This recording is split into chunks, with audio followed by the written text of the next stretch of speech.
2030 का भारत।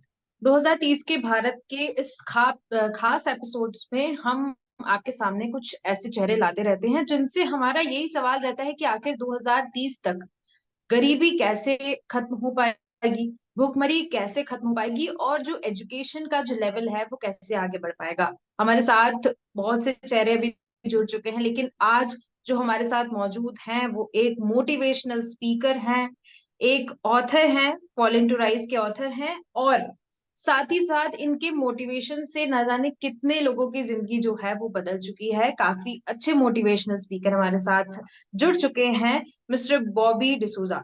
बहुत बहुत स्वागत है सर आपका हमारे इस खास कार्यक्रम में। थैंक तो यू स्नेहा। जी, सबसे पहले मैं आपसे जानना चाहती हूँ, क्योंकि मैं हमारे दर्शकों को भी बता दूं और आपको भी बता दूं कि 2030 जो हमारा ये खास हमारी एक सीरीज चल रही है, ये हम्म, पूरा प्रोजेक्ट है हमारा, और इसमें हम उन लोगों से बातचीत करते हैं, वो यंग पर्सनालिटी से हम बात करते हैं जो ये बता पाए कि आखिर 2030 तक इंडिया का क्या लेवल रहेगा।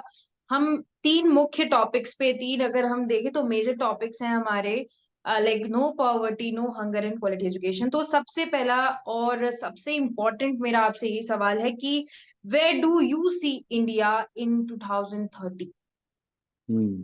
So, great question. Firstly, Sneha, and thank you for inviting me on this conversation. Uh, Currently, मैं थोड़ा रिसर्च कर रहा था और मैंने ऑब्जर्व किया कि currently the size of the Indian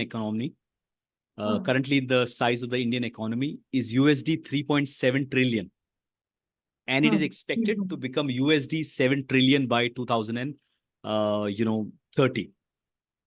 या In correct. fact, S&P Global Rating जो मैं रीड कर रहा था वो बता रहा है कि we will become the world's third largest economy by 2030, जहाँ पे हमारा जीडीपी ग्रोथ होगा at least 7% in the year 2026 and 27. बिल्कुल। तो ये मुझे लगता है, मुझे ऐसा लगता है कि personally employability will grow to a huge extent, and focus जो होगा वो सिर्फ बुक्स पढ़ने में नहीं होगा, लेकिन होगा ऑन स्किल डेवलपमेंट, गुण को डेवलप करना. I personally think that education has come a long way from the time, when I was in school to today. There's a lot of change that has happened, but I believe, education is going to be reformed thanks to artificial intelligence, AI, कि नए नए tools आ रहे हैं, नए नए तकनीकी आ रहे हैं, जिसकी वजह से I personally think that it is not just going to be about people in India getting jobs only in India, but people becoming globally employed around the world, which is already there. But मुझे लगता है 2030 तक ये बहुत ज्यादा grow होगा, because I believe India is now become very very digitally accessible. अगर आपने ऑब्जर्व किया होगा, currently everybody has the internet, everybody has a mobile, and people can make their life through online access. तो मुझे लगता है that's what I think about India. It's really going to grow. And artificial intelligence अगर अच्छी तरीके से इस्तेमाल किया गया तो it can really help India. Okay. तो जैसा आपने बताया कि डिजिटल पे फोकस किया और बताया 2030 तक बहुत अच्छी ग्रोथ हो जाएगी, लेकिन द पॉइंट इज कि the people who are just living in rural areas, what about them? जो गांव में रह रहे हैं, जो विलेजेस में रह रहे हैं, उनका डेवलपमेंट कैसे हो पाएगा? बेसिकली आपने सुना भी होगा और कई कई जगह पढ़ा भी होगा कि इंडिया की जितनी भी पॉपुलेशन है, अगर हम सिटीज की बात करें, बड़ी बड़ी सिटीज, वो सारी डिपेंडेंट है गांव में। जो गांव के लोग हैं उनके ऊपर dependent due to agriculture, right? Correct. तो गांव के लोगों को कैसे हम आगे बढ़ा सकते हैं, क्योंकि उनका तो एक ही पर्टिकुलर जरिया है, वो है एग्रीकल्चर। खेती के जरिए से ही वो कुछ अमाउंट अपने पास ला पाते हैं। तो उनको हम कैसे आगे बढ़ा सकते हैं, क्योंकि देखा गया है, डेटा में ऐसा है कि नहीं, उनके लिए कुछ नहीं हो पा रहा है। लाइक वो वहीं पर है जो पहले थे, 20 साल पहले जो थे, वैसे अभी भी उनकी लाइफस्टाइल वैसी ही है। Great question, Sneha. Specifically, people who are in the rural villages. I primarily live in Mumbai, and that's where I lived all my life. But at a point of my life, कि मैं भारत के उस क्षेत्र में गया जहाँ पे मैं कभी नहीं गया था. And then I discovered that the real India, the heart of India, lies in the villages. मुझे पर्सनली करेक्ट। लगता है कि the heart of India lies in all the different villages that I have traveled. Poverty और गरीबी, उसका दो specific reason मुझे लगता है. ओके, वेदर वो विलेजेस में हो या फिर सिटी में हो, उसके पीछे दो रीजन है. Number one, poverty is primarily due to ignorance, correct. जहां पे लोगों को माइंडसेट पॉइंट ऑफ व्यू से कुछ कुछ चीजों का पता नहीं है. और number two, from a skill set point of view. ये मेरा ऑब्जर्वेशन है. ओके, और ये मैं क्यों बोल रहा हूँ, क्योंकि when I was 15 years old, मैं मुंबई के गलियों में एक मजदूर हुआ करता था. So exactly what a lot of people would, some people in the villages might do, I used to do mazduri. So the question is, how is it possible that somebody who used to be a mazdoor on the roads of Mumbai earning 90 rupees, 60 rupees a day, to today somebody who works with CEOs, MDs of organization, works with 194 organizations already. So what is the correct. big change? One, कि कहीं ना कहीं जो मेरा मनस्थिति है, मेरा mindset है, उसमें एक बदलाव आया, जहां पे मुझे ये पता चल गया कि इट इज पॉसिबल, ये यकीन हो या. सकता है और बदलाव आ सकता है. पहली बात तो ये जो होप अंदर आया. सेकंड ये कि मुझे पता चला कि जो मैं कर रहा हूं और जो मेरे सोचने का नजरिया है, उसको अगर मैंने बदल लिया तो मैं बहुत कुछ अपने लिए अपॉर्चुनिटीज क्रिएट कर सकता हूं. सेकंड, जो मैंने अपने अंदर बदला वो है skill set. Now let's take the correct. Learnings जो मैंने दो चीज बताया, और इसको हम जो रूरल एरिया में है उससे कनेक्ट करते हैं. Okay, correct. Farmers, correct. how much of harvest they get every year? Let's say they get XYZ amount of harvest. वो इसलिए उस तरीके से कर रहे हैं क्योंकि उनको वही पता है. लेकिन अगर मॉडर्न टेक्नोलॉजी के द्वारा नए नए टूल्स और साइंटिफिक मेथड्स आते हैं हार्वेस्टिंग के और फार्मिंग के लिए, अगर वो सारी टेक्निक्स कुछ कुछ चीज लोगों की मदद से वो सीख लिए, तो as a result of that they will be able to you know get more crops, get more harvest, and as a result wealth will come in their homes, and as a result wealth will flow in the society and the towns. So one, it correct. starts from बिल्कुल. mindset. Correct. What you Mindset. Talked about, Yes. बहुत सही आपने बात कही कि उनको जो पता है वो कर रहे हैं. बट यहाँ पर बात ये निकल के आ रही है कि अभी तक क्यों नहीं हुआ ये सब फार्मर्स के लिए, या फिर हम रूरल एरिया की बात कर रहे हैं जो लोग हैं उनके लिए. कौन कौन सोचेगा उनके लिए, क्योंकि गवर्नमेंट्स तो आ रही हैं जा रही हैं, उनके बारे में कोई कुछ सोच नहीं रहा है. तो कैसे ओवरकम कर पाएगा इंडिया? लाइक बहुत ही डिफिकल्ट हो चुका है. हम बात जरूर कर रहे हैं कि डिजिटल इंडिया है, डिजिटली सब आगे बढ़ रहे हैं, और ये बात भी सही है, क्योंकि आप देखेंगे कि हर एक इंसान के पास आजकल मोबाइल फोन मिलेगा, इंटरनेट यूज कर रहा है. That is good which has happened. लेकिन दिक्कत यहाँ पर ये है कि अभी तक जो फार्मर्स को टेक्नोलॉजी मिल जानी चाहिए थी, जो गवर्नमेंट से सपोर्ट मिलना था, वो नहीं मिल पा रहा है.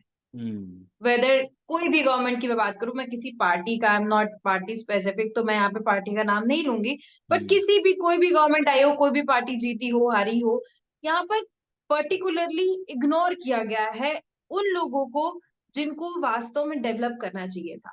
जो डेवलप हो रहे हैं वो तो हो रहे हैं, जिनके पास स्किल्स है वो तो डेवलप हो रहे हैं, लेकिन जिनके पास स्किल्स नहीं है उनके लिए कुछ तो करना चाहिए था जो नहीं हो पाया है. तो उसको कैसे ओवरकम कर पाएंगे? मैं ये तो नहीं बता सकता कि क्यों नहीं हुआ. Okay, because see that is never, see मेरा पर्सनली एक बिलीफ है, और हम सब एक विश्वास और एक बिलीफ फिलोसफी से वर्क करते हैं. तो मेरा पर्सनल एक बिलीफ है कि देयर आर सर्टेन थिंग्स जो मेरे नियंत्रण में है, और कुछ कुछ चीज हमारे नियंत्रण में नहीं है. हमारे नियंत्रण में क्या है उस पर हम फोकस कर सकते हैं. तो जो नहीं हुआ, I am no one to talk about that. But what I definitely can say is, मुझे ऐसा लगता है कि there are so many people across different places in India, जिन्होंने जाके, भले वो शहर के लोग थे या वो गांव के लोग थे, उन लोग ने, कुछ कुछ लोग ने तो पढ़ाई करके भी, सिटी में पढ़ाई करके फिर अपने गांव गए, और वहां पे बिल्कुल. टेक्नोलॉजी के द्वारा स्वदेश जो मूवी है वो रियलिटी में करेक्ट. लोगों करेक्ट. ने लिव किया है. तो ऐसे ऐसे लोग हैं. मुझे ऐसे पर्सनली लगता है कि I am sure that the government which ever government comes, they will definitely work towards the farmers, because उनके द्वारा हमारा देश चलता है एक्चुअली. क्योंकि हम टेक्नोलॉजी को खा तो नहीं सकते, आर्टिफिशियल इंटेलिजेंस को खा तो नहीं सकते. हमें जो खाना है वो finally comes from the farms, and that comes from farmers who, जो हमारे माई बाप है, मुझे लगता है. बिल्कुल. Hmm. I still think that there has to be individual people like Sneha, like you, like me. There are so many people around जो, जिनके अंदर कोई थोड़ा एक विवेक जाग जाता है, जहाँ पे अवेयरनेस जाग जाता है, जो बोलते नहीं हम गांव के लिए कुछ करना चाहते हैं. ओके, हमने अपना घर बना लिया, पैसा बना लिया, बैंक में बैलेंस बना लिया, शादी कर ली, बहुत अच्छी बात है. लेकिन अब हम अपने गांव में जाके, अपने शहरों में जाके हम क्या क्या कर सकते हैं. And that's the correct. Question, that's the question. Here is an example. कल शाम को जहाँ पे मैं रहता हूँ वहां पे कुछ वाटर हम्म प्रूफिंग का काम चल रहा था, और एक हम्म 18 साल का लड़का, जिसका नाम, हम्म मैं नाम भूल गया उनका, और उनको मिला मैं, और मैंने उनको पूछा कि 18 साल के हो, क्या करते हो, कहाँ तक पढ़े हो, तो बोलते हैं सर मैं 8 स्टैंडर्ड तक पढ़ा हूँ। बोले 8 स्टैंडर्ड तक, हम्म और आगे, बोलते टाइम कहाँ मिलता है। Did you just here that Sneha, time कहाँ मिलता है। Now that's again an issue of correct. The mindset. तो मैंने बोला आर यू श्योर टाइम नहीं मिलता है। मैंने बोला क्या आपको पता है कि in India and around the world कि एक नाइट स्कूल्स होते हैं कि आप 6 बजे तक काम करिए, 2-3 घंटे का ब्रेक लीजिए, 2 घंटे 3 घंटे के लिए आप नाइट स्कूल कर सकते हैं। और कितने ऐसे अमेजिंग लोग हैं जिन्होंने दिन में काम करके रात में पढ़ाई करके अपने स्टडीज को पूरा किया है। अब मेरा क्वेश्चन ये है कि ये बंदा भी एक फार्म से बिल्कुल। आता है, एक किसान के परिवार से आता है, मजदूर है, ओके, और उसको उसको मैंने ये पूछा कि क्या तुमको हम्म लगता है तुम यही करना चाहते हो, तो उसका चेहरे पे चमक था, बोले नहीं नहीं नहीं, मैं तो कुछ बेटर करना चाहता हूँ। तो मैंने बोला तुमको कुछ बदलाव लाना पड़ेगा, तुमको रात को पढ़ना पड़ेगा, और मैंने इसको लास्ट में ये बोला कि मैं तुमको प्रेशराइज नहीं कर रहा हूँ, हम्म ये मेरा सिर्फ सजेशन है। हम्म और फिर मैंने मन में सोचा कि जब मैं 18 साल का था, 16 साल का था, जब जब मैं मजदूरी करता था, तो मैं भी ये सोचता था कि ये काम के अलावा मैं क्या करूंगा। लेकिन आई एम सो थैंकफुल कि there were people who guided me, who suggested me, who went out of their way to help me. तो मेरा Correct, पर्सनली ये बिलीफ है स्नेहा कि अगर वो खेती बिल्कुल। बाड़ी हो, सिटी में हो, शहरों में हो, हम्म, मुझे ऐसा लगता है कि ऐसे मेंटर्स, ऐसे गाइड दुनिया में बहुत लोग जरूरी है, बिल्कुल। जो लोगों को राह दिखा पाए, ओके, और हेल्प करे। करेक्ट एंड वो रास्ता अपने आप ओपन होता है, जैसे ये कहानी मैंने कहा। Correct correct. यानी कि हम ये समझ सकते हैं कि as a citizen of India there is a responsibility of everyone to work for this. तो मैं आपसे एक जानना चाह एक सवाल है कि what you have done till now. Audiences जो दर्शक है हमारे वो भी जानना चाहेंगे कि what you have done for people till now. Hmm you have motivated in one or the other way or anything you have done for the people. हम्म सो काफी सारे कुछ कुछ चीजें तो मैं बताना नहीं चाहता, because I think it is important that we don't share a lot of things, because मुझे लगता है कि खुदा का देन है हम्म कि हम कुछ कर पाए हैं। बट फाइनेंशियली तो हमने हम्म कोशिश की है लोगों को हेल्प करने के लिए। लेकिन सबसे बड़ा चीज जो मैं कुछ देर पहले बोल रहा था कि मैंने लोगों को अपने माइंडसेट बदलने में मदद किया है। और उसने ईयर एक है करेक्ट। रियल एग्जाम्पल मैं आपको देना चाहूंगा। और मैं ये रियल एग्जाम्पल इसलिए दे रहा हूँ कि कभी कभी कन्वर्जेशन जो है सिर्फ प्रवचन होता है, और मैं नहीं चाहता कि प्रवचन बने, सच्चाई से कनेक्टेड बिल्कुल होना चाहिए। तो यार एक बिल्कुल। एग्जाम्पल है कि अचानक एक दिन मेरे फोन पर एक व्हाट्सएप मैसेज आता है, जहां पे एक टिकट है हांगकांग और मकाओ का।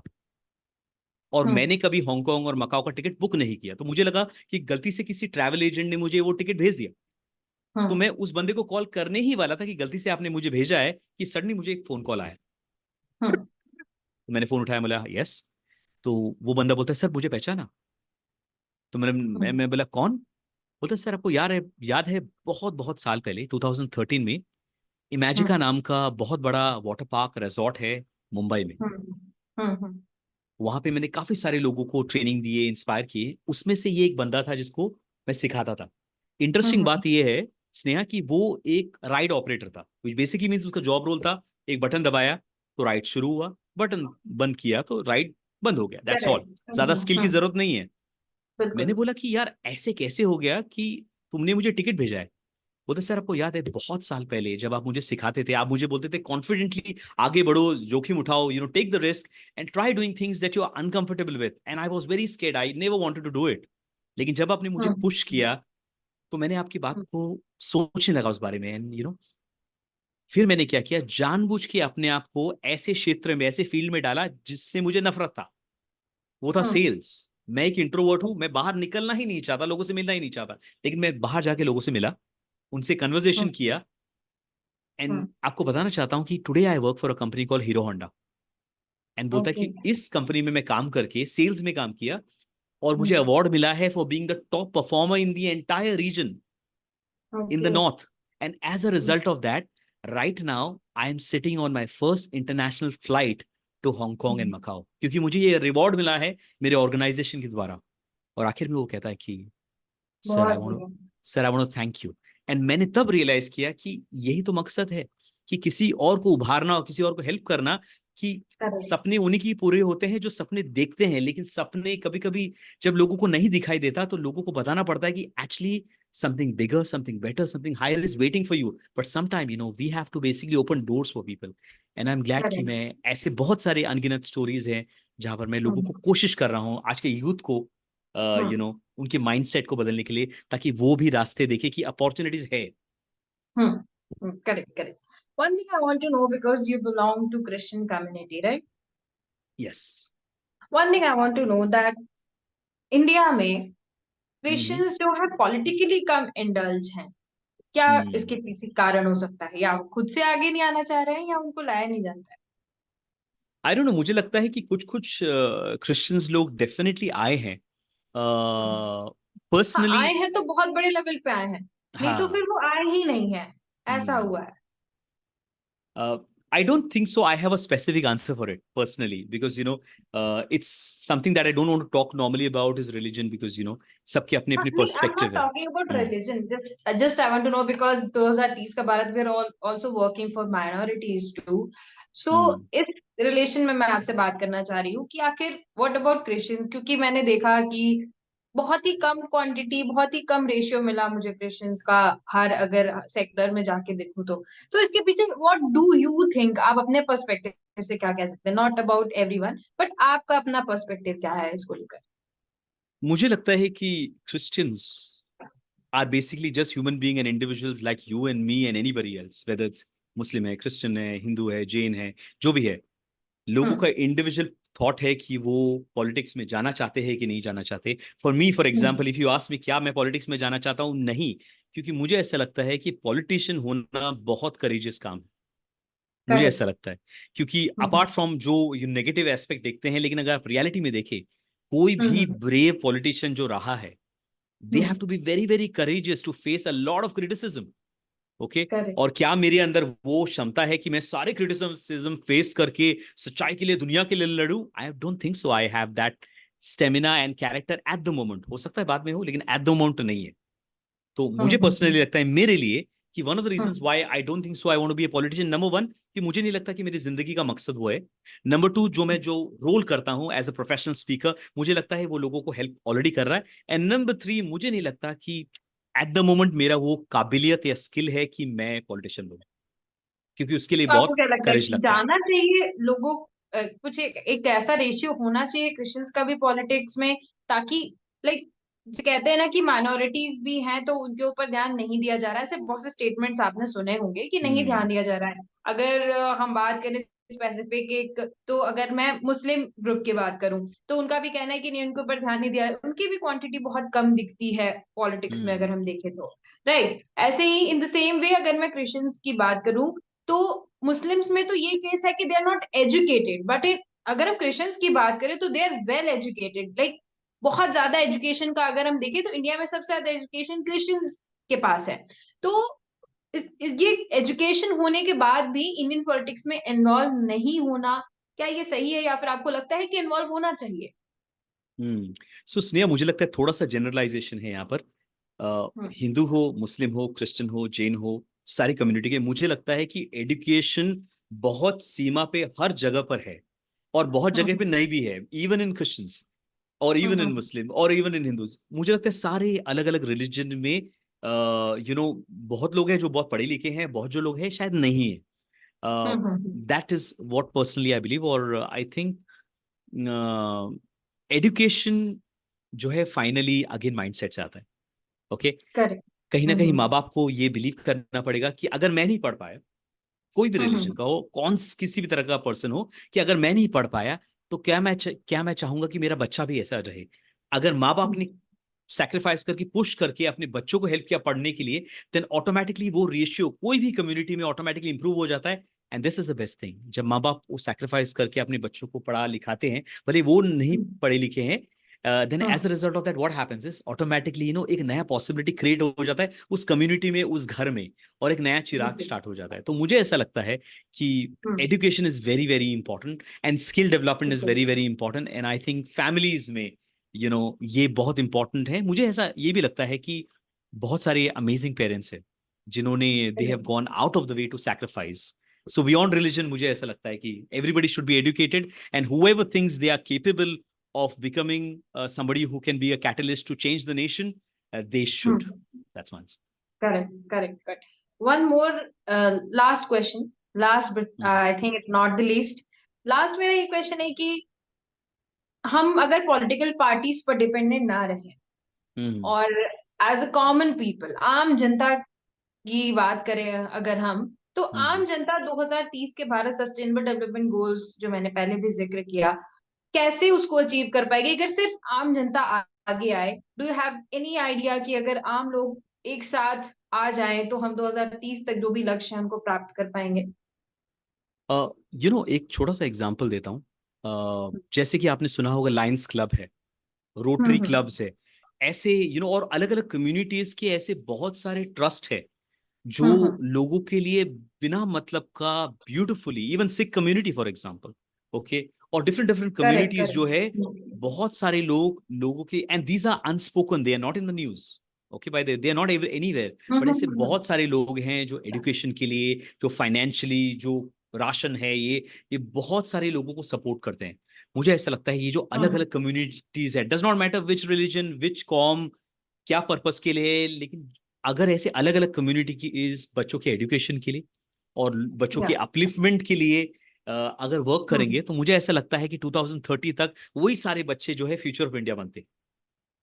बिल्कुल, so I really think education, skill development and change of mindset, इसके पर अगर हम फोकस करेंगे तो I think it will really really help. And one good way, Sneha, जो मैं कर सकता हूँ, आप कर सकते हैं, एवरीबडी कर सकते हैं, coming back to what I can do today, is basically when you walk on the road, when you meet neighbours around and when you meet people around you, if you see somebody does not have a mindset to grow, if somebody is really struggling financially, people, आपको लग रहा है उनकी life में possibilities नहीं है, sometimes just conversations can change people's life. Many years back, somebody just had a conversation with me that changed my mind.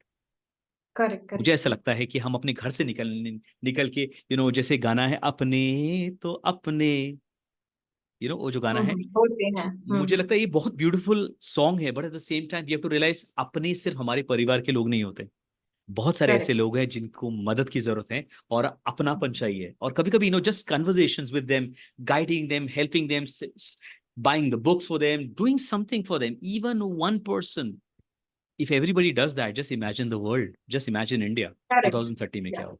That's my answer. बिल्कुल बिल्कुल, आपने सही कहा। The most important thing is mentality. First we have to change our mentality, then only the miraculous things will happen. Yes. तो बहुत अच्छा लगा आपसे बात करके, बहुत सी चीजें आपने बताई, and really you are a good motivational speaker, जो ये पूरे कॉन्वर्सेशन में दिखेगा कि you really motivated each and every audience watching. I will be very grateful कि आप भी 2030 के भारत में कुछ कंट्रीब्यूट करते रहे, हालांकि आप करते आ रहे हैं और लगातार कर रहे हैं, लेकिन 2030 के भारत को फोकस करते हुए मैं आपसे उम्मीद करती हूँ कि आगे भी आप हमारे साथ जुड़े रहेंगे। तो बहुत बहुत धन्यवाद हमारे साथ जुड़ने के लिए, और बहुत सारी चर्चा करने के लिए, और बहुत अच्छी बातें बताने के लिए। बहुत बहुत धन्यवाद बॉबी डिसूजा जी। तो हमारे साथ बॉबी डिसूजा जी जुड़े हुए थे। उनका यही कहना था कि each and every person has to be responsible. सबको सामने आकर, सबको एक साथ लेकर यहाँ पर काम करना होगा, तभी हम 2030 के लक्ष्यों को प्राप्त कर पाएंगे। धन्यवाद।